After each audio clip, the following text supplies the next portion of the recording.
إن الحمد لله نحمده ونستعينه ونصلي على رسوله الكريم وعلى آله وصحبه أجمعين أما بعد সবাইকে স্বাগতম জানাচ্ছি আমাদের আল আকিদাতুল ওয়াসিতিয়্যার নতুন দার্সে। বিগত দিন আমরা যেখান থেকে আলোচনা করেছিলাম ওখান থেকে আমরা পরবর্তী পর্যায়ের আলোচনা শুরু করব। গতদিন আমরা আলোচনা করেছি, বইটা বের করে নিই।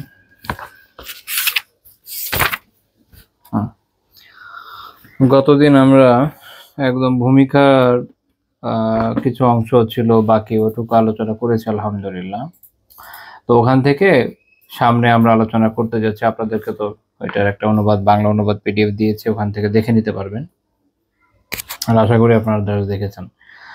তো সেইখানে যে বিষয়টা আলোচনা করা হচ্ছিল, শাইখুল ইসলাম রাহিমাহুল্লাহ তাআলা বলছেন যে আল ফিরকাতুন নাজিয়াহ আল মানসুরা, অর্থাৎ মুক্তিপ্রাপ্ত, সাহায্যপ্রাপ্ত যে ফেরকা বা দল কিয়ামত পর্যন্ত যারা হবে তাদের আকীদা কি।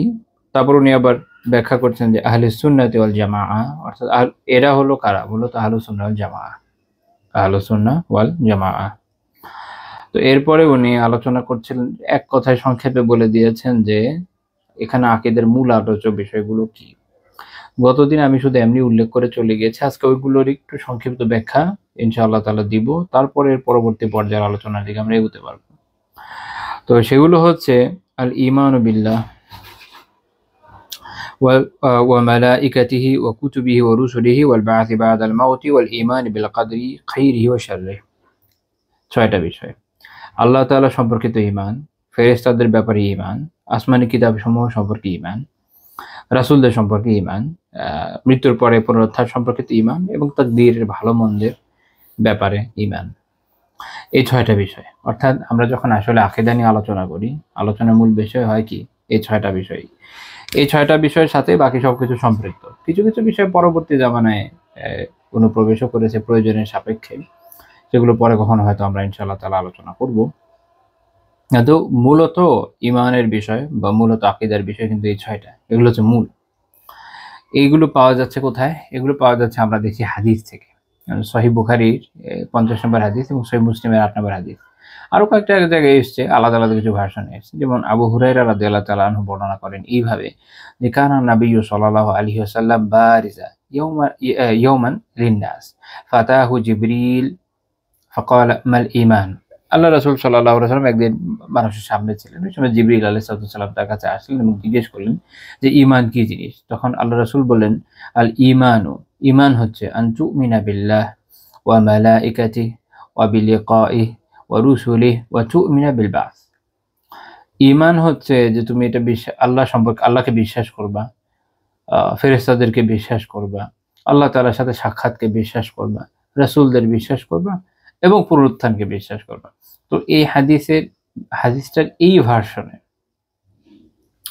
কয়েকটা জিনিস বাদ চলে যাচ্ছে, যেটা ওমর ইবনুল খাত্তাব রাদিয়াল্লাহু তাআলা আনহুর বর্ণনায় সুস্পষ্ট। আবু হুরায়রা রাদিয়াল্লাহু তাআলা আনহুর বর্ণনায় এটাও সুস্পষ্ট না যে জিবরিল আলাইহিস সালাতু ওয়াস সালাম কিভাবে আসলেন, সেটাও কিন্তু এই বর্ণনাতে নাই। সেটা আমরা সহিহ মুসলিমের 8 নম্বর হাদিসে পাই। ওমর ইবনুল খাত্তাব রাদিয়াল্লাহু তাআলা আনহু বর্ণনা করেন, এটা হাদিস ও জিবরিল নামে প্রসিদ্ধ। জিবরিল আলাইহিস সালাতু ওয়াস সালামের ঘটনা যেহেতু, এইজন্য হাদিস ও জিবরিলের হাদিস। তিনি বলছেন যে বাইনামা নাহনু ইনদা রাসূলিল্লাহি সাল্লাল্লাহু আলাইহি ওয়াসাল্লাম যাতা ইয়াউমিন ইয তারাআ আলাইনা রাজুলুন শাদীদু বায়াদি সিয়াব শাদীদু সাওয়াদি শার লা ইউরা আলাইহি আসারু সাফার ওয়া লা ইয়ারিফুহু মিন্না আহাদ। তিনি অত্যন্ত চমৎকারভাবে সূক্ষ্ম বর্ণনা দিয়েছেন। এইজন্য এইটা হলো আসলে একদম বলা যায় এটা হলো মূল। সহিহ মুসলিমের এই হাদিসটা হচ্ছে বেশি সুস্পষ্ট। এজন্য উলামা এর উপর নির্ভর করেছেন বেশি। ওমর ইবনে খাত্তাব রাদিয়াল্লাহু আনহু বলছেন যে একদিন আমরা রাসূলুল্লাহ সাল্লাল্লাহু আলাইহি ওয়াসাল্লামের সাথে ছিলাম, উনি আমাদের মাঝে ছিলেন। তখন এমন একজন লোক আমাদের সামনে উপস্থিত হলেন, যিনি একদম ধবধবে সাদা কাপড় পরা, আবার খুব চমৎকার কালো চুল তার। এখন তার মাঝে সফরের কোনো চিহ্ন নাই। কারণ যেমন আপনি কোথাও সফর করবেন, আপনার শরীরের 12টা বেজে যাবে, তাই না? কাপড়-চোপড়ের ভাঁজ নষ্ট হয়ে যাবে। আর বিশেষ করে যত কঠিন ধরনের যানবাহনে চড়বেন আপনার কাপড়ের ভাঁজ তত নষ্ট হবে। তো যারা একদম খুব দামি গাড়িতে চলাচল করে তারা একদম নিভাজ নিপট স্যুট নিয়ে ঘুরে বেড়ায় না, আর আমরা যারা বাসে চলাচল করি দেখেন না নামার পরে গায়ের একদম 12টা বেজে যায় কাপড়ের। তো যাই হোক, তো উটে বা ঘোড়াতে যদি কেউ সফর করে স্বাভাবিক যে তার কাপড় একটু নষ্ট হবেই, এবং অন্যান্য বিভিন্ন চিহ্ন দেখলে বোঝা যায় এই লোক একটা লং জার্নি করে আসছে, তার মধ্যে এরকম কিছু নাই। ওয়ালা ইয়ারিফুহু মিন্না আহাদ, আবার তাকে আমরা আমাদের মধ্যে কেউ চিনিও না। তো এমনও না যে আমাদের কাছাকাছি কেউ, ছোট শহর, অল্প জনগোষ্ঠী যারা আছে সবাই সবাইকে চেনে, এদের মধ্যেও কেউ না, তার মানে আমাদের পরিচিত না, আবার দূর থেকে আসে এমন কোনো চিহ্ন তার মধ্যে নাই, যেটা একটু বিস্ময়কর। এখানে ওমর ইবনে খাত্তাব রাদিয়াল্লাহু তাআলা আনহুর যে দূরদর্শী চিন্তা এবং তার যে সূক্ষ্ম দৃষ্টি, এটার পরিচয় পাওয়া যায়। তারপর তিনি বলছেন হাত্তা জালাসা ইলান নবী সাল্লাল্লাহু আলাইহি ওয়াসাল্লাম ফাআসনাদা রুকবাতাইহি ইলা রুকবাতাইহি ওয়া ওয়াদাআ কাফাইহি আলা ফাখিদাইহি। তো তিনি এরপরে গিয়ে আল্লাহ রাসূল সাল্লাল্লাহু আলাইহি ওয়াসাল্লামের সামনে গিয়ে এভাবে বসলেন যে তার হাঁটুর সাথে লেগে গেল, এবং আল্লাহ রাসূল সাল্লাল্লাহু আলাইহি ওয়াসাল্লামের পায়ের উপর, রানের উপরে তার দুই হাত রেখে দিলেন, দুই কাফ, এটা হলো কাফ, কাফ রেখে দিলেন। এটা হচ্ছে খুব ক্লোজনেস বোঝা যায় এটা করে। তো এইভাবে রেখে উনি প্রশ্ন করেছেন, ইয়া মুহাম্মাদু, হে মুহাম্মদ, আখবিরনি আনিল ইসলাম, আমাকে ইসলাম সম্পর্কে জানান। তখন রাসূলুল্লাহ সাল্লাল্লাহু আলাইহি ওয়াসাল্লাম ইসলামের সংজ্ঞা দিলেন। তিনটা বিষয়ের সংজ্ঞা এই হাদিসে আছে, ইসলামের, ঈমানের, ইহসানের। ইসলাম তিনি বলেন আল ইসলামু আন তাশহাদু আল্লা ইলাহা ইল্লাল্লাহ ওয়া আন্না মুহাম্মাদার রাসূলুল্লাহ ওয়া তুকিমাস সালাহ ওয়া তু'তিয়াজ যাকাহ ওয়া তাসুমা রমাদান ওয়া তাহুজ্জাল বাইত ইন ইসতাতা ইলাইহি সাবিলা। ইসলাম হচ্ছে যে তুমি এই সাক্ষ্য দেবে যে আল্লাহ ব্যতীত কোনো ইলাহ নাই এবং মুহাম্মদ আল্লাহর রাসূল সাল্লাল্লাহু আলাইহি ওয়াসাল্লাম।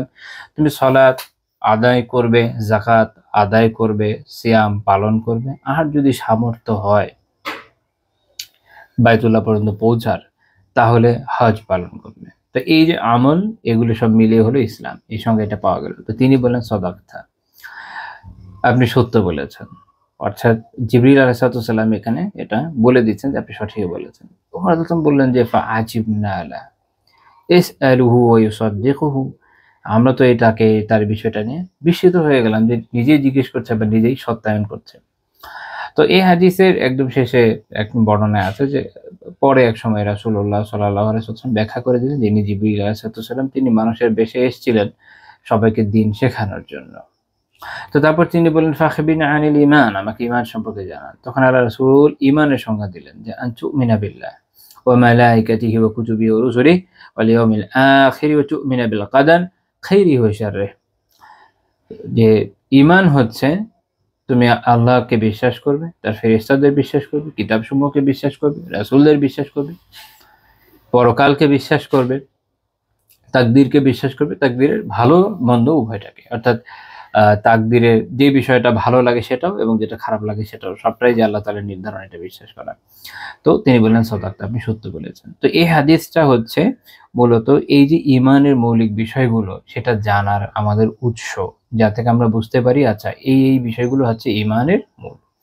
তো আল্লাহ তাআলার যে নাম আল্লাহ, এটা নিয়ে আমরা পেছনে আলোচনা করে এসেছি আলহামদুলিল্লাহ, ওটা নিয়ে আলোচনা করব না। তারপর আমরা বলতে পারি যে মালাইকা, এটা আমাদের এখানে ফার্সি থেকে ফেরেশতা এই শব্দে প্রসিদ্ধ। এটা আসলে মালাকুন, এক বচনের মালাকুন, এর বহু বচন মালাইকা, আর এর মূল হচ্ছে মালাক, যেটা এসছে হচ্ছে আল আলুকা থেকে। এর মানে হচ্ছে রিসালা, অর্থাৎ বার্তা। যেহেতু মালাইকা যারা, তারা ফেরেশতারা যারা, তারা আল্লাহ তাআলার পক্ষ থেকে বার্তা বাহক হয়ে থাকেন, তাদের পক্ষ থেকে নবী রাসূলদের কাছে, আল্লাহ তাআলার পক্ষ থেকে নবী রাসূলদের কাছে বার্তা নিয়ে আসেন, এবং আল্লাহ তাআলার বার্তা অন্যান্য জায়গায় পৌঁছে দেন। এর মধ্যে যদি চিন্তা করা যায় যে যেমন একটা বাচ্চা যখন জন্ম হয় তখন তার যে তাকবীর লেখা, সেই কাজটাও একটা বার্তার মতোই বটে। এরকম বিভিন্ন ধরনের বার্তার কাজগুলো যেহেতু তারা করে থাকেন, এই জন্য এই আরবি শব্দটা এই সমার্থক আর কি, সেখান থেকে উদ্ভূত মালাক, তার থেকে বহুবচন হচ্ছে মালাইকা।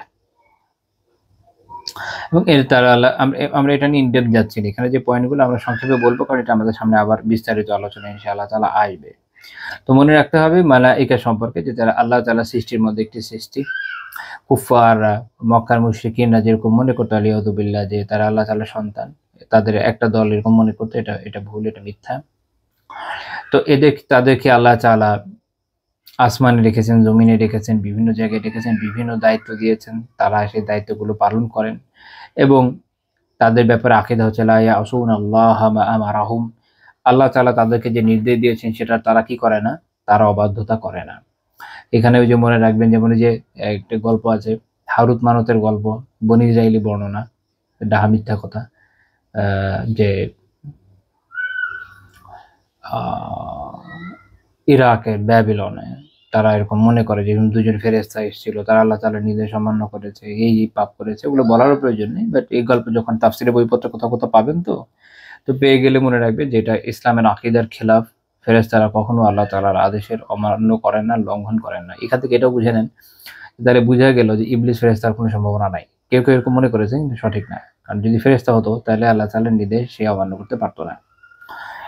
ওয়াইফআলুনা মা ইউমারুন, তাদেরকে যা নির্দেশ দেওয়া হয় তারা সেটা পালন করেন।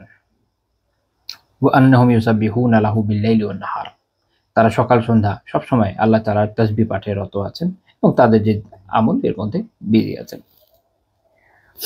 এবং আমাদের জন্য আবশ্যক হচ্ছে এই বিষয়গুলোকে মেনে নেওয়া, এগুলোর উপর ঈমান আনা, তাদের ব্যাপারে তাদের যে বৈশিষ্ট্যগুলো কোরআন এবং হাদিসে আছে। এর বাইরে অন্য কোনো কথা, কোনো কিছু আমরা মানব না এবং ওটা থেকে আমরা নিজেদের বিরত রাখবো।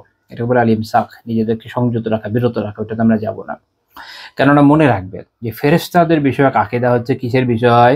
গায়েবের বিষয়। আচ্ছা, একটা মূলনীতি শিখায় দেই, আল্লাহ তাআলা যদি তৌফিক দেন ইনশাআল্লাহ তাআলা আজীবন কাজে আসবে। মনে রাখবেন যে কিছু বিষয় আছে এগুলো গায়েবের বিষয়, যেগুলো গায়েবের বিষয়। গায়েবের বিষয় সঠিকভাবে জানার একটাই মাধ্যম আমাদের, ওয়াহী। দুই ধরনের ওয়াহী, হয় কোরআন না হাদিস।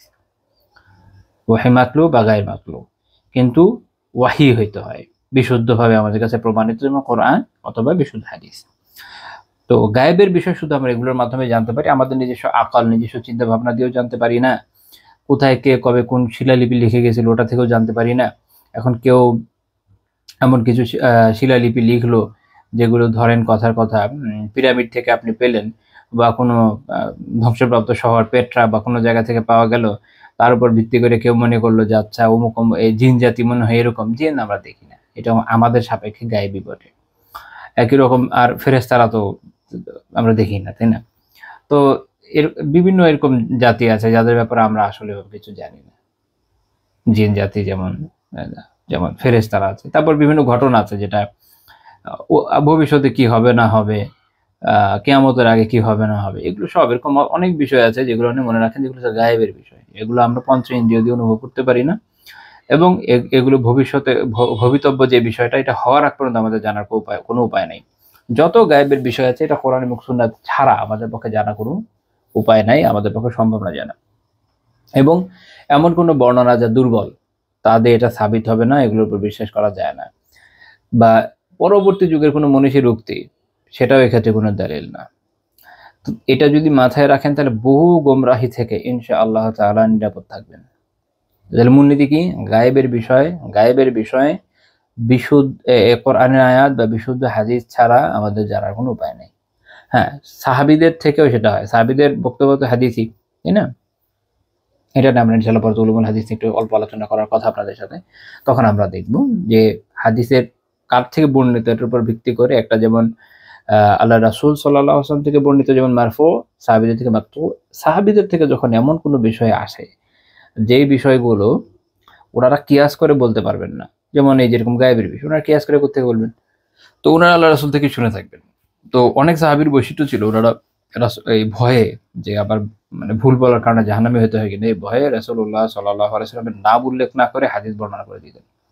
যেমন আব্দুল্লাহ ইবনে মাসউদ রাদিয়াল্লাহু আনহু, এরকম অনেক সাহাবী ছিলেন। এটা তারা পরহেজগারি অবলম্বন করতেন, তারা মাসালা বলে দিতেন, হাদিস হিসেবে বর্ণনা করতেন না। এই কারণে অনেকে তাদের আমলের হাদিস খুঁজে পায় না। কোত্থেকে পাবে? তারা তো আমল দিয়ে দেখিয়ে দিয়েছে। হাদিসে এটাও একটা প্রকার যে কি আমল করলো। আচ্ছা, যাই হোক। তো কওলি নাই, ফেলই আছে, কার্যগত আমল পাওয়া যায়, হাদিস পাওয়া যায় তাদের। যাই হোক, তো এরকম বিভিন্ন সাহাবী ছিলেন, তো উনারা অনেক সময় এরকম নাম উল্লেখ করতেন না যে আল্লাহ রাসূল বলেছেন, বাস ঘটনা বলে দিতেন। তো এরকম সাহাবীদের থেকে যখন সহিহ সনদে পাওয়া যায় সেটাও গ্রহণযোগ্য। আর কোনো সাহাবী আছেন তারা বনি ইসরায়েলদের থেকে বর্ণনা করেছেন, সেটাও মুহাদ্দিসিনরা আলাদা করেছেন যে এই স্পেসিফিক বর্ণনাটা কি বনি ইসরায়েলীদের কিতাব থেকে উনি নিয়েছেন নাকি এটা আল্লাহ রাসূল থেকে বর্ণনা করেছেন। সেটা আমরা উলামাদের যে নির্ভরযোগ্য তাহকিক তা থেকে বোঝার চেষ্টা করব। কিন্তু শেষ কথা এটা যে গায়েবের বিষয় জানার উপায় কোরআন এবং সহিহ হাদিস, এটার উপর ধরে থাকেন তাহলে ইনশাআল্লাহ তাআলা অনেক অনেক ফিতনা থেকে বেঁচে যাবেন, অনেক অনেক গোমরাহি থেকে বাঁচতে সক্ষম হবেন। তো ফেরেশতা সম্পর্কিত সংক্ষিপ্ত আলোচনা গেল। তারপর হচ্ছে কুতুবে। কুতুব এটা হচ্ছে কিতাবুন, আরবিতে কিতাব বইকে বলে কিতাবুন, এর বহুবচন হচ্ছে কুতুবুন। তো এখানে বহুবচনে ব্যবহার করা হয়েছে, অর্থাৎ আল্লাহ তাআলা যা যা নাজিল করেছেন আসমান থেকে তার রাসূলদের উপরে সেই সব কিতাব। এখন সব তো আমরা জানি না, মুজমাল ভাবে অর্থাৎ আপনি বলতে পারেন যে সংক্ষেপে আমরা এটুকু এই বিশ্বাস রাখি আল্লাহ তাআলা যা যা নাজিল করেছেন সব হক, শেষ কথা। এখন যেই কিতাবের কথা আমরা জানি স্পেসিফিকলি যতটুকু জানি অতটুকু আমাদের বিশ্বাসে থাকবে। যেমন ইব্রাহিম আলাইহিস সালামের সহিফা, মূসা আলাইহিস সালামের তাওরাত, ঈসা আলাইহিস সালামের ইনজিল, দাউদ আলাইহিস সালামের জাবুর এবং সর্বশেষ কিতাব কোরআনুল কারীম, এগুলো নাজিল হয়েছে আমরা জানি। আগের যে কিতাবগুলো ওগুলো সম্পর্কে কোরআন যতটুকু বলেছে বা বিশুদ্ধ হাদিসে যতটুকু আছে অতটুকুই বিশ্বাস, এর বাইরে না। আর কোরআন সম্পর্কে তো আমাদের সামনে তথ্যের অভাব নেই, এটা আমরা ব্যাপকভাবে জানতে ও বুঝতে সক্ষম। এই অল্প কথায় বলার চেষ্টা করলাম, কিন্তু এখানে খুব গুরুত্বপূর্ণ কিছু বিষয় আছে। যদি এইটা মাথায় রাখতে পারেন তাহলে খ্রিস্টানদের অনেক অনেক সংশয় যেটা তারা তৈরি করার চেষ্টা করে এবং তাদের অনেক ভ্রান্ত দাওয়ার ভ্রান্তি বুঝতে সক্ষম হয়ে যাবে। আমরা পরে আল্লাহ তাআলা যদি তৌফিক দেন ইনশাআল্লাহ আবার আলোচনা করব। তারপরে আমাদের আর বিশ্বাসের বিষয় হচ্ছে তার রাসূলদের সম্পর্কে, ও রাসূলদের ব্যাপারে ব্যাপকভাবে যে আল্লাহ তাআলা যত রাসূল নবী রাসূল প্রেরণ করেছেন সবাই হকের উপর ছিলেন, সবাই সঠিক দিনের দাওয়াত দিয়েছেন, তাওহীদের দাওয়াত দিয়েছেন। এগুলো হচ্ছে ইজমালি ভাবে আমাদের বিশ্বাস যে যত নবী রাসূলরা আছেন আমরা বিশ্বাস করি যে তারা একই আকীদার উপরে ছিলেন, তারা একই তাওহীদের দাওয়া করেছেন এবং আল্লাহ তাআলা তাদেরকে যে দায়িত্ব দিয়েছেন সেটা তারা সঠিকভাবে পৌঁছে দিয়েছেন, এটা বিশ্বাস করা আমাদের জন্য ওয়াজিব। এবং এক্ষেত্রে তারা কোনো কমতি করেন নাই এবং তারা সবাই মাসুম ছিলেন, অর্থাৎ গুনাহ থেকে পবিত্র ছিলেন। কি কি বিষয়ে বিশেষ করে বলা হয় যে ওয়ান্নাহুম মাসুমুনা মিনাল কাযিবি ওয়াল খিয়ানা ওয়াল কিতমান ওয়াল বালাদা, তারা মিথ্যা থেকে, খেয়ানত থেকে, দিনকে গোপন করা থেকে, নির্বুদ্ধিতা থেকে মাসুম ছিলেন, এগুলো তাদের মধ্যে মোটেও ছিল না। তো এটা হচ্ছে মুজমাল ভাবে সংক্ষেপে সবার ব্যাপারে আকীদা। বিশেষভাবে যেসব নবী রাসূলদের কথা আল্লাহ তাআলা কোরআনে উল্লেখ করেছেন তাদের কথা মনে রাখাটা বেশি জরুরি, কারণ তাদের নাম উল্লেখ করা হয়েছে। আল্লাহ তাআলা কোরআনে কতজনের নাম উল্লেখ করেছেন? 25 জনের। মানে এটা নিয়ে একটা কবিতা আছে যে ফি তিলকা হুজ্জাতুনা মিনহুম সামানিয়াহ মিন বাদি আশরি ওয়া ইয়াবকা সাবআতুন ওয়া হুম ইদরিসু হুদু শুআইবুন সালিহুন ওয়া কাযা যুল কিফলি আদামুল মুখতার কদ কুতিমু। এটা একটা কবিতা, এক কবিতার মধ্যে সবার নাম চলে আসছে। তো এটার মধ্যে বলছে যে ওয়াতিলকা হুজ্জাতুনা, এটাতে আসলে উদ্দেশ্য হচ্ছে কোরআনের একটা আয়াত, যে আয়াতে 18 জন নবীর নাম চলে আসছে। সেটা হচ্ছে সূরা আনআমের, আসলে এক না বেশ কয়েকটা আয়াত, সূরা আনআমের 83 থেকে 86 নম্বর আয়াত। এখানে আমরা 18 জন নবীর নাম পাই। আল্লাহ তাআলা বলেন ওয়াতিলকা হুজ্জাতুনা আতাইনাহা ইব্রাহিমা আলা কওমিহি নারফাউ দারাজাতিম মান নাশা ইন্না রাব্বাকা হাকীমুন আলীম। তাহলে এখানে প্রথমে ইব্রাহিম আলাইহিস সালামের নাম আসছে। ওয়া ওয়াহাবনা লাহু ইসহাকা, এরপর ইসহাক, অর্থাৎ তাকে ইসহাক দান করলাম। ইয়াকুবা, এরপর ইয়াকুবের কথা আছে আলাইহিস সালাম। কুল্লান হাদাইনা, সবাইকে আমি হিদায়াত দিয়েছিলাম আল্লাহ বলছেন। ওয়া নূহান হাদাইনা মিন ক্বাবলু ওয়া মিন যুররিয়্যাতি, এরপর আল্লাহ বলছেন নূহ আলাইহিস সালামের কথা যে আমি তাকে হিদায়াত দিয়েছিলাম এর আগে এবং তার যে প্রজনী, তার যে বংশধারা, তাকে দাউদা, এরপর উল্লেখ করছেন আল্লাহ দাউদ ওয়া সুলাইমান ওয়া আইয়ুবা ওয়া ইউসুফা ওয়া মূসা ওয়া হারুন ওয়া কাযালিকা নাজজিল মুহসিনিন। এখানে 10 জনের নাম, হারুন, মূসা এবং হারুন আলাইহিস সালামের নাম চলে আসলো। আল্লাহ বলছেন এইভাবে আমি মুহসিনিনদের বদলা দিয়ে থাকি। তারপরে 11 নম্বর ওয়া জাকারিয়া ওয়া ইয়াহইয়া ওয়া ঈসা ওয়া ইলিয়াসা কুল্লুম মিনাস সালিহিন, 15 জন হয়ে গেল। জাকারিয়া, ইয়াহইয়া, ঈসা, ইলিয়াস এরা প্রত্যেকে নেককারদের অন্তর্ভুক্ত ছিল, নবীদের অন্তর্ভুক্ত ছিল। ওয়া ইসমাঈল ওয়া ইয়াসা ওয়া ইউনুসা ওয়া লূতন ওয়া কুল্লান ফাদ্দালনা আলাল আলামিন। এরপর আল্লাহ বলছেন ইসমাঈল, ইলিয়াসা, ইউনুস এবং লূত এদের প্রত্যেককে আমি পুরো জগতের সবার উপরে ফজিলত দিয়েছি, অগ্রাধিকার দিয়েছি, প্রাধান্য দিয়েছি। 18 জনের নাম এখানে চলে এসেছে। বাকিদের কথা একসাথে আর এভাবে নাই। এই জন্য বলছে মিন বাদি আশরি ওয়া ইয়াবকা সাবআতুন ওয়া হুমু, যে এদের পরে আর বাকি থাকে হচ্ছে 7 জন। তারা হচ্ছে ইদ্রিস, হুদুন, শুআইবুন, সালিহুন ওয়া কাযা। তারা হচ্ছেন ইদ্রিস, হুদ, শুআইব এবং এভাবে যুলকিফলি, আদামুল মুখতার কাদ কুতিমু। যুলকিফল, আদম এবং যার মাধ্যমে নবুয়তের ধারা সমাপ্ত করা হয়েছে সে রাসূলুল্লাহ সাল্লাল্লাহু আলাইহি ওয়াসাল্লাম। তো এই হলো মোট কতজন হলো? 25 জন। তাদের ব্যাপারে যেভাবে যতটুকু বর্ণনা আছে, নবীদের ব্যাপারে এই হলো শেষ কথা, যতটুকু বর্ণনা আছে অতটুকু। এবং মনে রাখতে হবে যে আল্লাহ তাআলা নবুয়ত এবং রিসালাত জাস্ট 25 জনের উপর নাজিল করেন নাই, বরং অনেকের উপর নাজিল করেছেন। সবার নাম আল্লাহ উল্লেখ করেন নাই। লা ইলাহা ইল্লাল্লাহ। আমি কোরআনীদের মধ্যে এই প্রবণতা দেখেছি যে তারা মনে করে যে কোরআনে যাদের নাম আছে এরা ছাড়া, এবং কোরআনে যাদের নাম আছে এরা যেহেতু আরবি গ্রামার অনেক ক্ষেত্রে বুঝে না, অনেকে বাট অধিকাংশই বুঝে না এদের। তো এরা মনে করে যে সবাই মনে হয় নবী রাসূল না, যাদের নাম উল্লেখ করা হয়েছে এই 25 জনের মধ্যে। এটা একটা সুস্পষ্ট ভ্রান্তি। এবং তারা মনে করে যে এরপরে মনে হয় না আর নাই, না আরো আছে।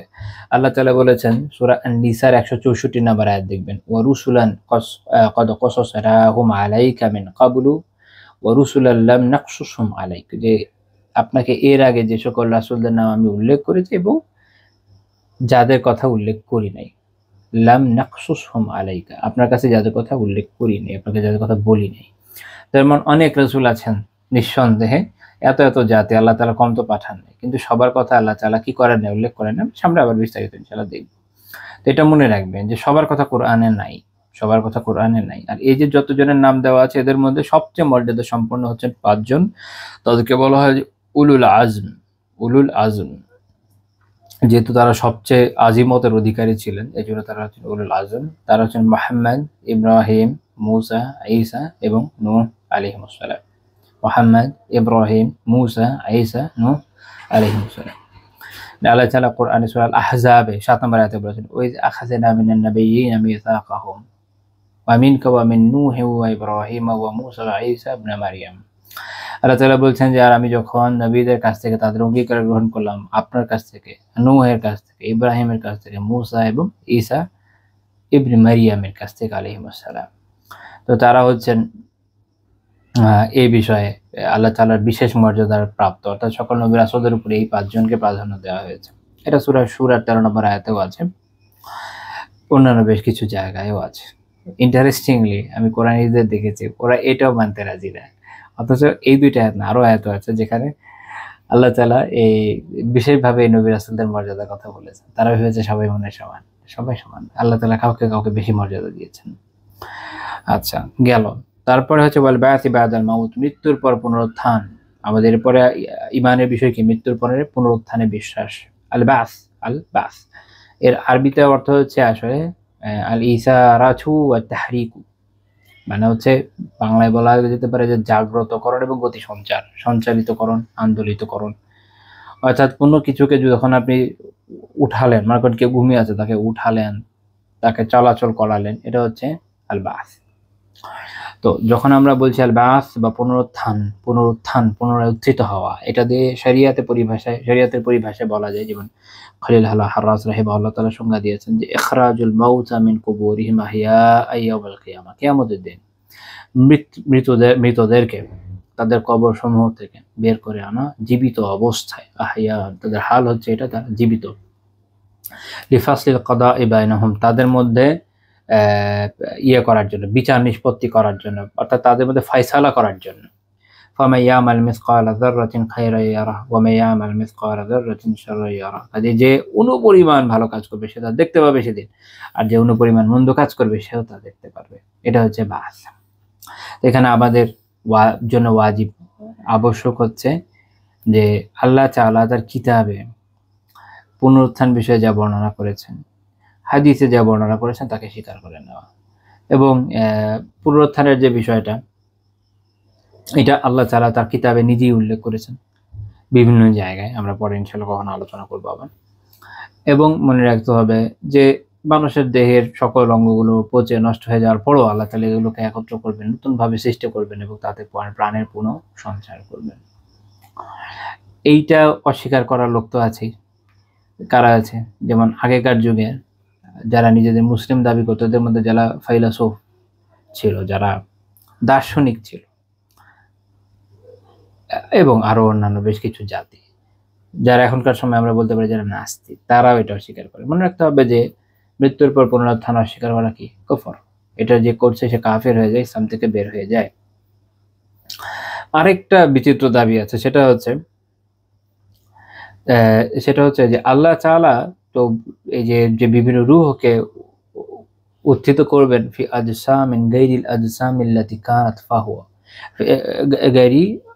গায়রিল আজসামিল্লাতি কানাত,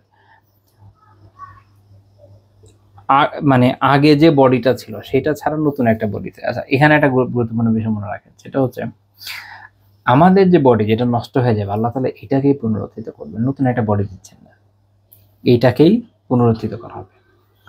আল্লাহ তাআলা সক্ষম এটাকেই পুনরুত্থিত করতে। তো একটা দাবি আছে একদল লোকের যে আল্লাহ তাআলা নতুন একটা বডি দিবেন, আগের বডিটাকে পুনরুত্থিত করবেন না। মনে রাখতে হবে যে এটা যে বলছে সে বেচারি ফাসিক, সে ফাসিক, সে বেদাতি, গুমরাহ। কিন্তু সে যেহেতু পুনরুত্থান বিশ্বাস করে, যেন কাফের না। আচ্ছা, তারপরে যেটা বিশ্বাসের বিষয়, ওয়াল ঈমান বিল কদরি খাইরিহি ওয়া শাররিহি, তাকদীরের ভালো এবং মন্দের প্রতি বিশ্বাস। তাকদীর এটা আসল হচ্ছে আপনার মানে এটা আসল কাদার, এখান থেকে কাদার শব্দ থেকে মূলত এটার উৎপত্তি। মানে একটা আমরা কি বলি মাসদার, মূল ক্রিয়া। এটা যখন বলা হয় না কাদারতু শাই, তো তার মানে হচ্ছে যে আমি কোনো কিছুর পরিমাণ নির্ধারণ করলাম। মানে যখন কোনো কিছুর পরিমাণকে নির্ধারণ করা হয় তখন সেটাকে বলা হয় কাদার। তো সেখান থেকে এটার উৎপত্তি। তো যখন কোনো কিছুর পরিমাণ নির্ধারণ করা হলো, এটা হলো বলা যায় যে তাকদীর। আর শরঈ পরিভাষায় ভাই বলা যায় যে আল্লাহ আযজা ওয়া জাল্লা আলিমা মাকাদির আল আশিয়াই ওয়া আজমানাহা আজালা, যে আল্লাহ তাআলা অনাদি অনন্ত কাল থেকেই সকল বিষয়ে যে পরিমাণ এবং তার যে জামানা, তার যে সময়, যে কতদিন থাকবে, কোন সময় থাকবে, কতদিন পর্যন্ত থাকবে, কখন শুরু তার কখন শেষ তার, এই বিষয়গুলো আল্লাহ তাআলা জানেন। এরপরে ثم أوجد بقدرته ومشيئته على وفق ما علمه منها, এরপরে তিনি তার সক্ষমতা এবং ইচ্ছা অনুযায়ী সেগুলোকে সৃষ্টি করেছেন। আল্লাহ তাআলার কুদরা, তার সক্ষমতা, তার শক্তি এবং তার মাশিয়া, তার ইচ্ছা, এই দুইটা অনুযায়ী তিনি এগুলোকে সৃষ্টি করেছেন যেমনটা তিনি জানতেন, মা আলিমাহু মিনহা, যেমনটা তিনি জানতেন সেই অনুপাতে। অর্থাৎ আল্লাহ জানেনও, আল্লাহ এগুলো তৈরিও করেন। কেউ ব্যাখ্যা করতে গিয়ে শুধু জানেন এইখানে থেমে গেছে, তাকদীরের যে মূল কথা নির্ধারণ করা সেটাকে অ্যাভয়েড করেছে, এখানে গুমরাহি আছে, মাথায় রাখেন। এবং আল্লাহ তাআলা সব কিছু হওয়ার আগে লাউহে মাহফুজে এগুলোকে লিপিবদ্ধ করে রেখেছেন। ইমাম আবু দাউদ রাহিমাহুল্লাহ তাআলা হাদিস উল্লেখ করেছে, এটা ইমাম তিরমিজি রাহিমাহুল্লাহ এবং অন্যান্য ইমামরা উল্লেখ করেছেন। আবু দাউদ রাহমাতুল্লাহ আলাইহির বর্ণনাটা এরকম, 4700 নম্বর হাদিস, যে রাসূলুল্লাহ সাল্লাল্লাহু আলাইহি ওয়াসাল্লাম বলেছেন যে ইন্না আউওয়ালা মা খালাকাল্লাহুল কালামা, আল্লাহ তাআলা সর্বপ্রথম যা সৃষ্টি করেছেন তা হচ্ছে কলম। মনে রাখতে হবে যে এই কলম না, এটা একটা শব্দ যার অর্থ এমন কিছু যা লেখে, ঠিক আছে, কিন্তু অন্য জিনিস। মনে রাখবেন যে যত কিছু আমরা পরকাল সম্পর্কে পড়ি, এটা একটা ইবনে আব্বাস রাদিয়াল্লাহু একটা রিওয়ায়াত আছে, আমরা পরকাল সম্পর্কে যা জানি, গায়েবের যা বিষয় আছে সবকিছু, আমাদের শব্দ একই বটে কিন্তু জিনিস এক না। ওগুলার হাকিকত স্বরূপ আমরা জানি না, আল্লাহ আল্লাহ, আল্লাহ জানেন, আমরা জানি না। এটা মাথায় রাখেন, তাহলে দুনিয়ার বহুত কিছু ক্লিয়ার হয়ে যাবে। যখন শুনছেন কলম, মানে আমাদের এই কলম না, অন্য কিছু, আল্লাহ আলাম, মানে ওই দুনিয়াতে ওইটা কি ধরনের কলম হয় আল্লাহ জানেন, স্বরূপ আমরা জানি না। সেখানে লাউহে মাহফুজ, লাউ ফলক, যার মধ্যে লেখে স্লেটের মতো, আমরা বাংলায় বলতে পারি স্লেট, কিন্তু এই আমাদের যে দুনিয়ার মতো না, অন্য জিনিস, আল্লাহ আলাম। আরশ, সিংহাসন, আসলে কি আল্লাহ তাআলার শানে কি, ওইটার কাইফিয়ত কি, স্বরূপ কি আমরা জানি না, আমাদের জ্ঞান বাইরে।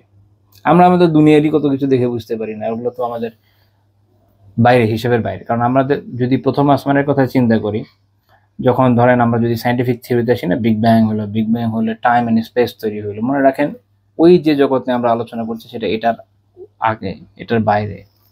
তাই আমাদের এই জগতের কোনো কিছু এই জগতের সাথে যায় না, এটা মাথায় রাখেন। তো পরকালের বিষয় এবং আল্লাহ তাআলা সম্পর্কে, মালাইকাদের সম্পর্কে, এরকম যা যা বিষয় আছে গায়েবের বিষয়, প্রত্যেকটা রাত বোঝা শুরু হয়ে যাবে। আচ্ছা, যেটা আমাদের মতো না, শেষ কথা। আল্লাহ তাআলা কি সৃষ্টি করলেন? কলমকে। তারপর তাকে বললেন উক্তুব, লেখো। তো সে বললো যে রব্বি মাযা আকতুবু, হে আমার রব, আমি কি লিখবো? আল্লাহ বললেন যে উকতুব মাকাদির কুল্লি শাইইন হাত্তা তাকুমা সাআ, কিয়ামত কায়েম হওয়া পর্যন্ত প্রত্যেকটা বিষয় যে পরিমাপ, যে তাকদীরটা লেখো, প্রত্যেকটা বিষয়, খালি আমার আপনার না, সবকিছুরই, এমনকি কুল কায়নাতুর কতদিন টিকবে না টিকবে, এভরিথিং যা যা আছে, কুল্লি শাইইন, সবকিছুর, কোনো কিছু বাদ যাবে না, এটা মনে রাখেন। খালি আমার আপনার না, অনেকে খালি মনে করে আমার আপনার না, ইভেন প্রত্যেকটা জন্তু জানোয়ারেরও তো, ও কতদিন টিকবে না টিকবে, কোথায় মরবে, কি করবে না করবে, কার পেটে যাবে, আল্লাহ ছাড়া কেউ জানে? তো সবকিছুর তাকদীরকে ওখানে লেখা হবে। এই হাদিস শেখ আলবানী রাহিমাহুল্লাহ সহিহ বলেছেন। তো এটা মনে রাখতে হবে, এই হচ্ছে তাকদীর সম্পর্কে সংক্ষিপ্ত বিশ্বাস। তো তারপর আমরা যাই, শাইখুল ইসলাম রাহিমাহুল্লাহ বলছেন ওয়া মিনাল ঈমানি বিল্লাহ, আল্লাহ তাআলার ঈমানের মধ্যে এটা আছে। তারপর তিনি বর্ণনা করছেন আল্লাহ তাআলার সিফাত বিষয়ক আকীদা, আল ঈমানু বিমা ওয়াসাফা বিহি নাফসাহু ফি কিতাবিহি, আল্লাহ তাআলা তার নিজেকে তার কিতাবে যে সকল বৈশিষ্ট্যে বিভূষিত করেছেন, যে সকল সিফাত দ্বারা বিভূষিত করেছেন। সিফাত মানে কি? বৈশিষ্ট্য, আমরা ইংরেজিতে বলতে পারি অ্যাট্রিবিউটস। তো যে সকল অ্যাট্রিবিউট, যে সকল বৈশিষ্ট্য আল্লাহ তাআলা তার নিজের জন্য উল্লেখ করেছেন, সেগুলো বিশ্বাস করা। ওয়া বিমা ওয়াসাফাহু বিহি রাসূলুহু মুহাম্মাদুন সাল্লাল্লাহু আলাইহি ওয়াসাল্লাম, এবং যে সকল সিফাত, যে সকল বৈশিষ্ট্য, যে সকল অ্যাট্রিবিউটস তার রাসূল মুহাম্মদ সাল্লাল্লাহু আলাইহি ওয়াসাল্লাম বর্ণনা করেছেন, সেগুলোর উপরই ঈমান রাখা। এটা আমাদের আল্লাহ সম্পর্কিত ঈমানেরই অংশ। কেননা যে কোনো সত্তা তার নিজের বিষয়ে সবচেয়ে বেশি জানে। তো এই জন্য আল্লাহ তাআলা নিজের ব্যাপারে যা বলেছেন এটাই শেষ কথা। এবং তার ব্যাপারে কুল কায়নাতের মধ্যে বেশি জানা সত্তাকে রাসূলুল্লাহ সাল্লাল্লাহু আলাইহি ওয়াসাল্লাম। তো তিনি যা বলেছেন সেটাও শেষ কথা হিসাবে আমাদের জন্য এটার উপর আমাদের ঈমান রাখতে হবে। তবে কয়েকটা জিনিস করা যাবে না। তিনি ব্যাখ্যা করছেন মিন গায়রি তাহরিফিন, তাহরিফ ব্যতীত, অর্থাৎ তাহরিফ করা যাবে না এই শব্দগুলো নিয়ে। ওয়ালা তা'তিলিন, এগুলোকে তা'তিল করা যাবে না, আমি ব্যাখ্যা করব ইনশাআল্লাহ। ওয়া মিন গায়রি তাকয়িফিন ওয়ালা তামসিলিন, তাকয়িফ করা যাবে না, তামসিল করা যাবে না। কয়টা জিনিস না করা হলো? চারটা। খেয়াল রাখবেন না, মুখস্থ থাকা দরকার। তাহরিফ না, তা'তিল না, তাহরিফ না, তা'তিল না, তারপর তাকয়িফ না, তামসিল না। তাহরিফ, তা'তিল, তাকয়িফ, তামসিল। এখন এগুলোর ব্যাখ্যা করব ইনশাআল্লাহ তাআলা, খেয়াল রাখতে হবে। প্রথমে যে জিনিসটা করা যাবে না সেটা হচ্ছে মিন গায়রি তাহরিফিন, অর্থাৎ তাহরিফ করা যাবে না। তাহরিফ কি জিনিস? আমরা তাহরিফকে বলি যে বিকৃতি বলা যায় বাংলায়। বাংলা একটা ভালো বাংলা হচ্ছে কি? বিকৃতি। কোনো কিছুকে যখন বিকৃত করা হয় ওটাকে আমরা কি বলি? তাহরিফ। তো এইখানে যে বলা হচ্ছে যে তাহরিফ করা যাবে না, এটা কিসের সাথে? ঈমানের সাথে আসলে সম্পৃক্ত।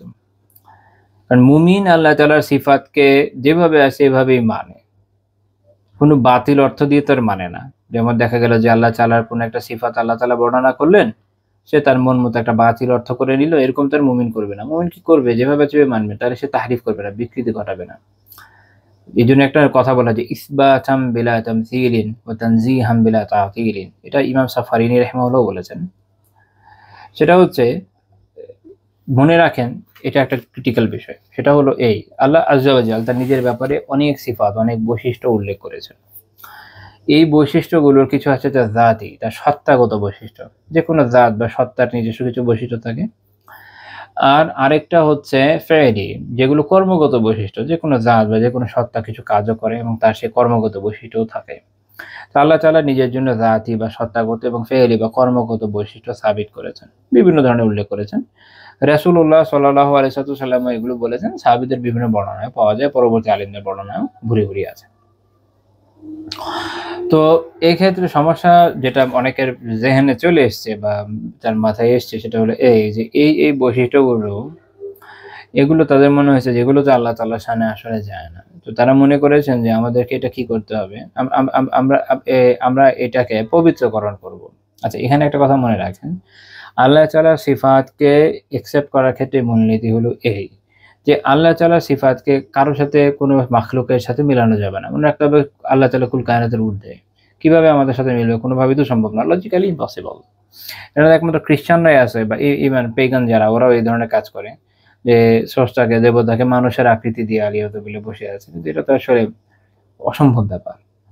কারণ যিনি স্রষ্টা তিনি অবশ্যই টাইম অ্যান্ড স্পেস সৃষ্টির আগে থেকেই আছেন এবং এর বাইরে, যিনি এর বাইরে তিনি টাইম অ্যান্ড স্পেসের ভিতরে যে ঘটনাগুলো ঘটায় ওটার সাথে মিলায় তারা কিভাবে আকৃতি দিচ্ছে এরা। তো তাহলে এটা তো আসলে লজিক্যালিও একটা মানে ইম্পসিবল বিষয়। আর আমাদের সালাফরা এইসব চিন্তায় যান না, এগুলো তো ওনাদের জানাই ছিল না, এইসব সাইন্টিফিক আবিষ্কার। তারা জাস্ট কোরআন সুন্নাহ থেকে যা বুঝেছেন সে অনুযায়ী নীতি দিয়েছেন। যে অবভিয়াসলি আমরা আল্লাহ তাআলার যে সিফাত যা তিনি উল্লেখ করেছেন, তার রাসূল উল্লেখ করেছেন, এটা আমরা অস্বীকার করবে, ধৃষ্টতা দেখাবে, এত বড় সাহস আমাদের নাই। বরং আমরা ইসবাত করব, আমরা অ্যাকসেপ্ট করব। কিন্তু সেক্ষেত্রে বিলা তামথীলিন, সেই অ্যাকসেপ্টেন্স হবে এইরকম যে সেগুলোকে কোনো সৃষ্টির সাথে আমরা মিলিয়ে উপমা দেব না, কোনো সৃষ্টির মতো মনে করব না। যে আল্লাহ তাআলা বলছেন আমার এই বৈশিষ্ট্য, আর মানুষ বলবে যে আচ্ছা এটা মানুষের মুখের মতো না, এরকম না। অনেক সময় ওয়াজ করতে গিয়ে সীমা লঙ্ঘন করে কাজগুলো করে ফেলে, এটা করা যাবে না। আল্লাহ তাআলার সাথে কোনো কিছু তামথিল করা যাবে না, আল্লাহ তাআলার সাথে কোনো কিছুর উপমা দেওয়া যাবে না, আল্লাহ তাআলার সাথে কোনো কিছু সাদৃশ্য স্থাপন করা যাবে না। তারপর হচ্ছে তানজিহান বিলা তাতিলিন। আচ্ছা, এখন আরেকটা বিষয় হচ্ছে এটা যে আল্লাহ তাআলাকে এমন সব অ্যাব বা এমন সব ত্রুটি থেকে পবিত্র ঘোষণা করতে হবে যেটা তার শানে যায় না। আল্লাহ তাআলা নিজে কোরআনে বলেছেন যে তিনি সূরা বাকারার 255 নম্বর আয়াত, না ওই যে আয়াতুল কুরসি, ওখানে আল্লাহ তাআলা কি বলেছেন যে তিনি নাউম, ঘুমান না। তো এখন এই যে কি করা হচ্ছে, তানজিহ করা হচ্ছে, পবিত্রকরণ করা হচ্ছে যে এই অ্যাব, এই ত্রুটি এটা আল্লাহর হতে পারে না। এটার পথ আল্লাহ তাআলা আমাদের দেখিয়ে দিয়েছেন। তো এটা হতে পারে না। এখন এইটা করতে গিয়ে অনেকে আবার এমন গণবাছাই শুরু করেছে যে আল্লাহ তাআলা যে সকল সিফাত নিজে উল্লেখ করেছেন, তার রাসূল উল্লেখ করেছেন, সেগুলোকে পর্যন্ত বাতিল করে দিচ্ছে। এটা হবে না। এজন্য এখানে একটা কি টানতে হবে, একটা সীমারেখা টানতে হবে। সেই সীমারেখাটা হচ্ছে তানজিহাম বিলা তাতিলিন। তাতিল বা বাতিলকরণ, শূন্যকরণ ব্যতীত, বাতিলকরণ শূন্যকরণ ব্যতীত পবিত্রকরণ করতে হবে। তাহলে মূলনীতি বুঝেছেন যে এটা কি করতে হয়, সিফাতকে সাবিত করতে হয়, যেভাবে কোরআন সুন্নাতে আসছে মেনে নিতে হয়। কিন্তু এটাকে কোনো কিছু আল্লাহ তাআলার সিফাতকে কোনো সৃষ্টির সাথে সাদৃশ্য দেওয়া যায় না। মেনে নেব সাদৃশ্য ছাড়া, পবিত্র ঘোষণা করব বাতিলকরণ ছাড়া বা শূন্যকরণ ছাড়া। ঠিক আছে, মেনে নিব সাদৃশ্য দেওয়া ছাড়া, পবিত্র ঘোষণা করব, পবিত্রকরণ করব শূন্যকরণ বাতিলকরণ ছাড়া। এই মূলনীতি মাথায় রাখেন, তাহলে ইনশাআল্লাহ তাআলা সিফাত সাবিত করা, সিফাত বোঝা সহজ হবে। আসেন তাহরিফ নিয়ে আবার একটু কথায় আসি। তাহরিফ যে জিনিস আসলে, বা বিকৃতি আমরা বলছি। তো যখন কেউ এরকম বলে না যে হারাফতু শাইআ আন ওয়াজহিহি হারফা, আমি কোনো জিনিসকে তার মূল অবস্থান থেকে পরিবর্তন করেছি বা করলাম, তখন এটা হলো তাহরিফ। এটার বা আরবিতে এটার ক্রিয়ার মূল বাব হচ্ছে দরাবা। তো যখন বলা হয় যে তাহরিফুল কালাম, কোনো কথাকে যখন তাহরিফ করা হয়, সেটা দিয়ে আসলে কি বোঝানো হয়? এটার অর্থ, এটা দিয়ে বোঝানো হয় যে এটার যে স্পষ্ট অর্থ, সেটাকে এমন একটা অর্থের দিকে প্রবৃত্ত করা, ধাবিত করা, যা এমন একটা অর্থের দিকে ধাবিত করছে যেটা ধরেন একদম দুর্বল সম্ভাবনা যে এই অর্থটা হইতে পারে, এটা সম্ভাবনাটা খুবই দুর্বল। ইহতিমালিম মারজুহ, রাজিহ বা প্রাধান্যপ্রাপ্ত নয়, ও খুব দুর্বল, যেটা যেমন এভাবে বলেন যে মনে করেন দুইটা উত্তর, হ্যাঁ, একটা হচ্ছে এ, একটা হচ্ছে বি, বা ধরেন এ বি সি ডি আমরা ধরলাম চারটা এ বি সি ডি। এখন এই এ বি সি ডির মধ্যে রাজে বা সবচেয়ে গ্রহণযোগ্য মত হচ্ছে এ, এরপরে আর একটু পরে বি যেতে পারে, সি গেলেও এনি হাও যেতে পারে, ডি মনে করেন কোনোভাবেই যায় না, এটা মার্জ, এটা প্রাধান্য পাওয়ার সম্ভাবনা নাই, অপ্রাধান্যপ্রাপ্ত একটা মত, একটা অর্থ। এখন কেউ এসে কি করলো, একটা অ্যান্সার দিল ওই ডিতে, ডি দিয়ে বলতেছে যে আসলে এই প্রশ্নের উত্তর এ তো যাইতেই পারে না। এদিকে প্রশ্নকর্তা বলতেছে ভাই আমি এই দিয়েছিলাম উত্তর, তো ছাত্র বলতেছে না আমি মানবো না, ডি যদিও কোনোভাবে যায় না মানে এটি ঠিক আছে, তা আমি এটা দিয়ে দিছি, ঠিক আছে। ভাই এটা হচ্ছে একটা শব্দের তাহারিফ করা, যেটা যে আসলে যা এটা সঠিক অর্থ হওয়া, সবচেয়ে সুস্পষ্ট অর্থ যা হওয়ার কথা ছিল তার থেকে অনেক দূরে নিয়ে যাচ্ছে, বা আমরা যে জন্য বলি কি অর্থ বিকৃতি ঘটানো। কোনো একটা কিছুর একটা শব্দের যে অর্থ থাকে তার থেকে অনেক দূরে চলে যাওয়া। আল্লাহ তাআলা যেমন ধরেন বিভিন্ন হাদিসে এসে, আয়াতে এসে হাতের কথা। এখন একজনের মনে হচ্ছে না হাত, ইয়াদ দিয়ে যদিও হাত বুঝায়, কিন্তু ইয়াদ দিয়ে অনেক দূরবর্তী অর্থে কুদরাত বা শক্তিও বোঝায়, আমরা মনে করবো এটা কুদরাত শক্তি। তো এখানে কি হচ্ছে, সমস্যাটা কোন জায়গায়? এক হচ্ছে অনেক দূরবর্তী অর্থ নিয়েছে, যেটা পাওয়ার কোনো কারিনা বা কোনো সংকেত নাই। এটা আবার উসুলে ফিকের আরেক আলোচনায় চলে যাবে, যে একটা শব্দকে তার মূল অর্থ থেকে সরানো কখন যায়, এটা ওর মধ্যে পড়ে না, এটা হলো কথা। তারা কি করছে, তারা বলছে আমরা তানজিহ করছে, কিন্তু তারা তাতিল করে দিচ্ছে, বাতিল করে দিচ্ছে, শব্দের মূল অর্থকে শূন্য করে ফেলছে তানজিহ করতে গিয়ে।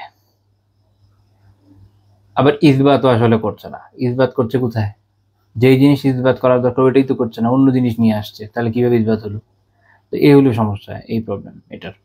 তাহরিফ, বিকৃতকরণ, এটা করা যাবে না। আরেকটা কি করা যাবে না, তাতিল করা যাবে না, শূন্যকরণ করা যাবে না।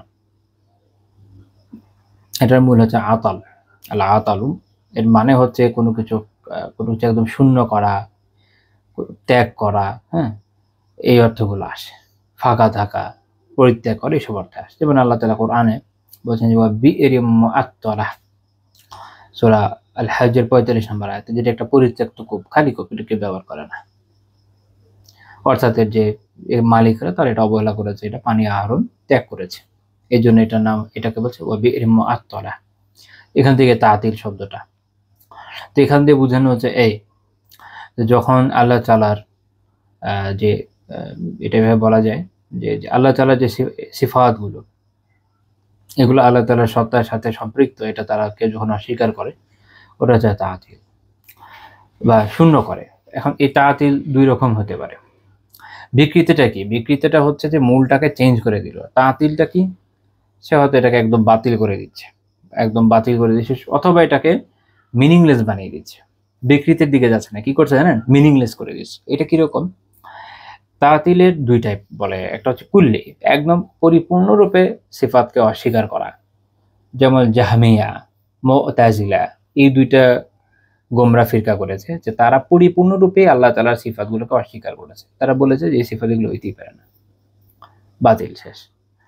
আর আরেকটাকে বলে জুজি, আংশিক, যেটা আশায়েরাদের পরবর্তী প্রজন্ম করেছে। কারণ আশায়েরাদের প্রায় 4 তবকা বলা যায়, ধাপ অনুযায়ী। তাদের একদম ইমাম আবু হামেদ গাজালি রাহিমাহুল্লাহ এবং তার পরবর্তী যারা, তারা একটু ডিফারেন্ট। তো এদের টাইপ যেটা, এরা যেটা করেছে, যেটা দেখা গেছে আল্লাহ তাআলার জন্য 7টা এরকম সিফাতে যাতি হিসেবে 7টা সিফাত তারা মেনে নিয়েছে, বাকি সবগুলোকে কি করেছে, বাতিল করে দিয়েছে। এটা এক ধরনের তাতিল, বাতিল করে দিল। আর একটা ধরনের তাতিল আছে, আমরা ইনশাআল্লাহ তাআলা একটু পরে আমি আলোচনা করব, আসবে আলোচনায়, সেটা হচ্ছে তাফয়ীদকরণ, অর্পণ করে দেওয়া, সেটা নিয়ে আমি পরে আলোচনা করছি। তো তাহলে তাহরিফ এবং তাতিল প্রায় খুব কাছাকাছি জিনিস। তো এগুলোকে যদি আমরা এইভাবে ব্যাখ্যা করতে চাই, আরেকটু ব্যাখ্যার দিকে নিয়ে আসি যে উভয়ের মধ্যে পার্থক্য কোন জায়গায়, এটাকে বলা যায় আল উমুম, আল খুসুস, আল মুতলাক, এটা পরিভাষা আর কি, ওটা যাওয়া দরকার নেই, ব্যাখ্যা করি। এই যেমন খলিল হারাস রহমতুল্লাহ আলাইহি ব্যাখ্যা করেছেন যে পার্থক্য হচ্ছে তাতিল হলো এরকম যে কোরআন এবং সুন্নাহ যে সঠিক অর্থটা দিচ্ছিল সেটাকে বাতিল করে দেওয়া বা অর্থ শূন্য করে দেওয়া। আর তাহরিফ হচ্ছে যে নুসুসে কোরআন এবং সুন্নাতে যে কথাটা আসছে সেটার এমন একটা বাতিল অর্থ বের করা যেটা ওই শব্দটা দিচ্ছে না। অর্থাৎ একটা শব্দ সেটার যে সঠিক অর্থ হওয়ার কথা সেটাকে এমনভাবে তাফসির করার নাম বলে এমনভাবে বাতিল করা, বা অনেকে জায়গায় তাবিল বলে, যেটা তার ওই যে মূল অর্থ ওখান থেকে দূরে চলে গেল, ওইটা আসলে কোরআন সুন্নাহ এই অর্থ বলে নাই। তো তখন এটা হচ্ছে তাহরিফ, বিকৃত করা হলো। আর তাআতির অর্থ শূন্য করলো কিভাবে? যে হক মানা কোরআন এবং সুন্নাহর পুরো শব্দের যে হক অর্থ হচ্ছিল সেটাকে সে নাকচ করে দিল, নাফি করলো, নাকচ করে দিল। তো এই হচ্ছে দুইটার মধ্যে পার্থক্য, তাআতিল করলো, শূন্য করে দিল। এই জন্য বলা যে তাআতিল হচ্ছে তাহরিফ থেকেও ব্যাপক। তাআতিল হলো তাহরিফ থেকেও ব্যাপক, কারণ তাহরিফ ইটসেলফ এক ধরনের তাআতিল বটে। তো এই জন্য বলা যে যখন আপনি তাহরিফ পাবেন ওখানে তাআতিলও পাবেন। তবে তাআতিল পেলে কি বলে তাহরিফ পেতে হবে এরকম না, কারণ তাআতিলের আরো ভাগ আছে যেটা তাহরিফের ভিতর যায় না, যেটা আবার আলাদা নিজস্ব বৈশিষ্ট্য রাখে। এই যেমন ওই যে আমরা যেটা বলেছিলাম যে আরেকটা টাইপ আমি বলবো, সেটা হচ্ছে তাফাইদ। তাফাইদ কি জিনিস?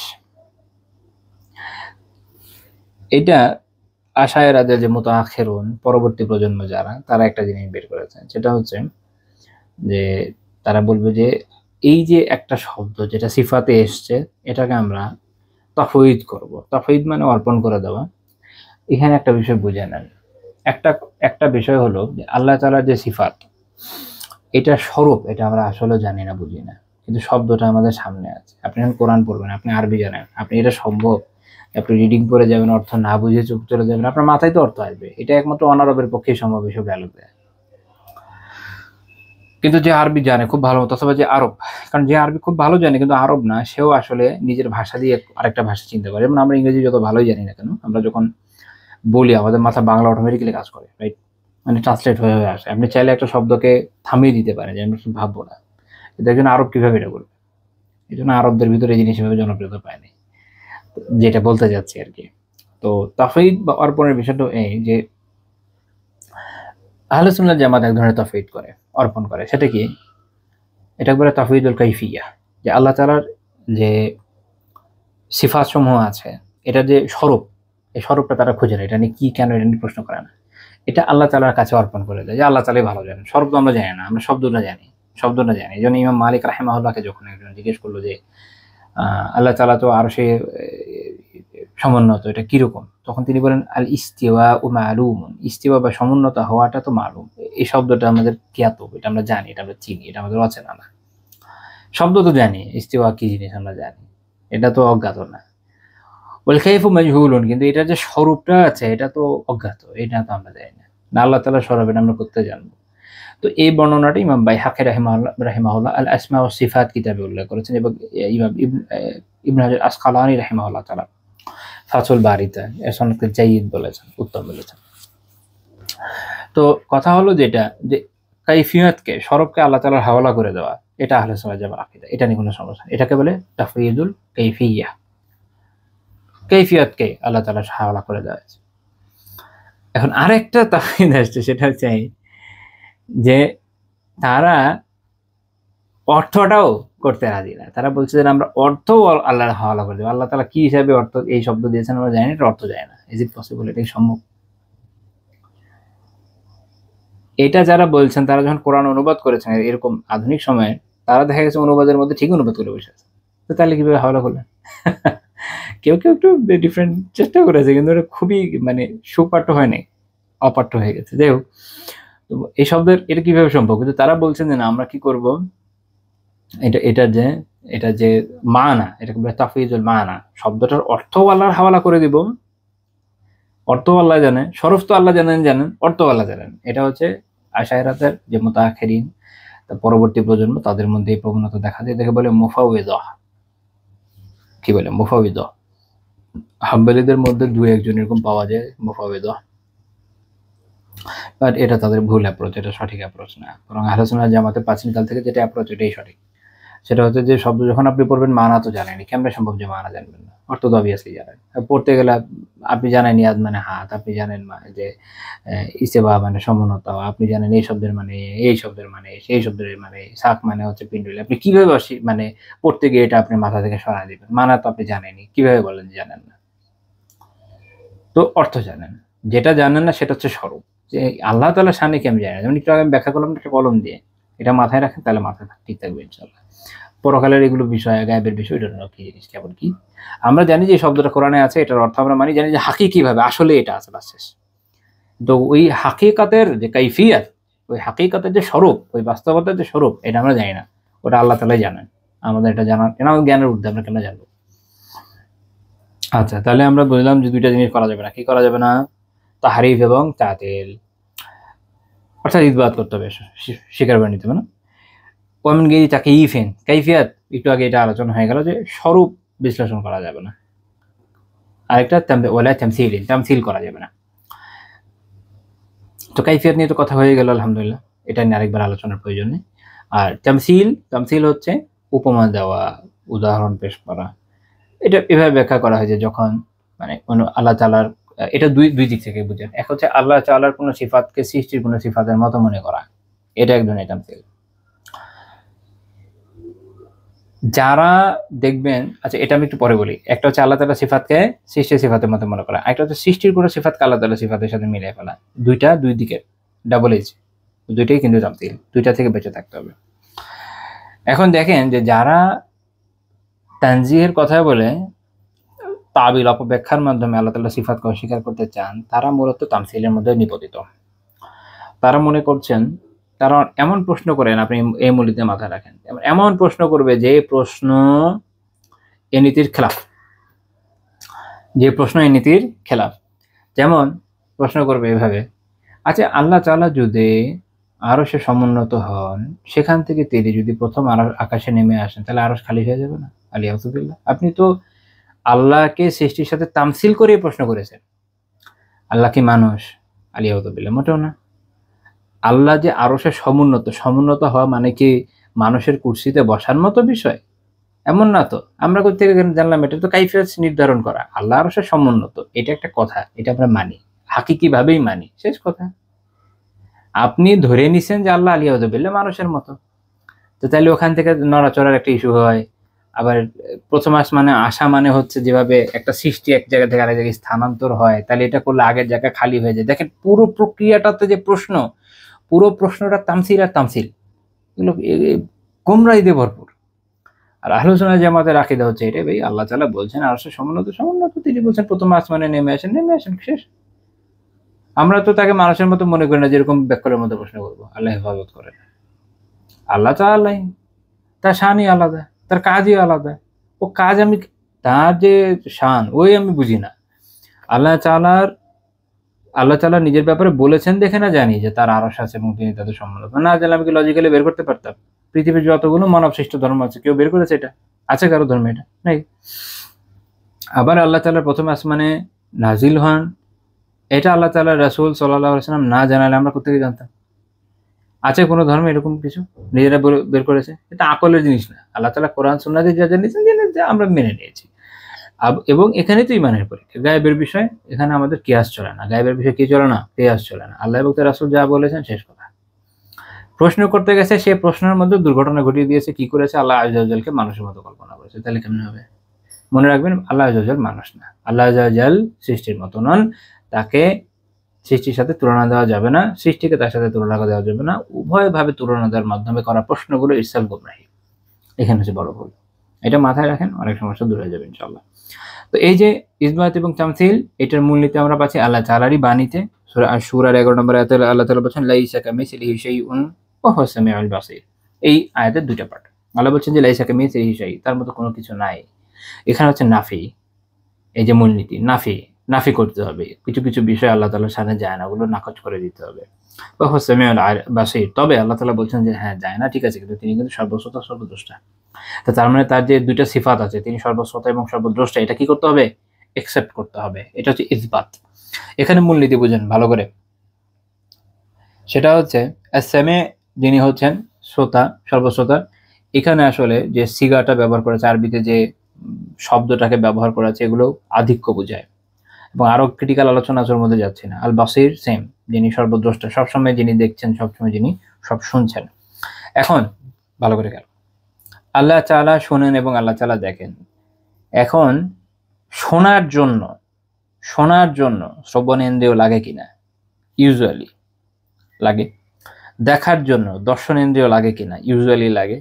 আল্লাহ তাআলার, এখন এটা হলো মাখলুকের বৈশিষ্ট্য, এটা দিয়ে কি আল্লাহ তাআলার সাথে কিয়াস করা যাবে? তাহলে আলিয়াযুবিল্লাহ, আমি জাস্ট মানে কুফরি কথা উদাহরণ হিসেবে উল্লেখ করে খণ্ডন করা কুফরি না, এই উসুলের উপর ভিত্তি করে আলোচনা করতে বাধ্য হচ্ছে। সেটা হচ্ছে এই যে আল্লাহ তাআলা শোনেন, এই জন্য কি তার শ্রবণেন্দ্রিয় থাকা কোনো জরুরি? এটা তো মাখলুকের বৈশিষ্ট্য। আমরা মনে রাখবেন যে আল্লাহ তাআলার শানে এমন কোনো কথা বলা যাবে না যে কোরআন এবং হাদিসে নাই। শেষ কথা। আল্লাহ বলেছেন তিনি সর্বশ্রোতা বা সর্বশ্রোতা।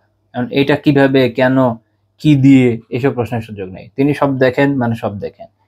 কিভাবে, কেন, কি দিয়ে, এগুলো নিয়ে আমাদের প্রশ্নের দরকার নেই। বাট আল্লাহ তাআলা নিজের ব্যাপারে অন্যান্য জায়গায় যা বলেছেন, যেমন আল্লাহ তাআলা তার নিজের জন্য চোখের কথা বলেছেন বিভিন্ন আয়াত থেকে আমরা জানি, ও আলাদা বিষয়।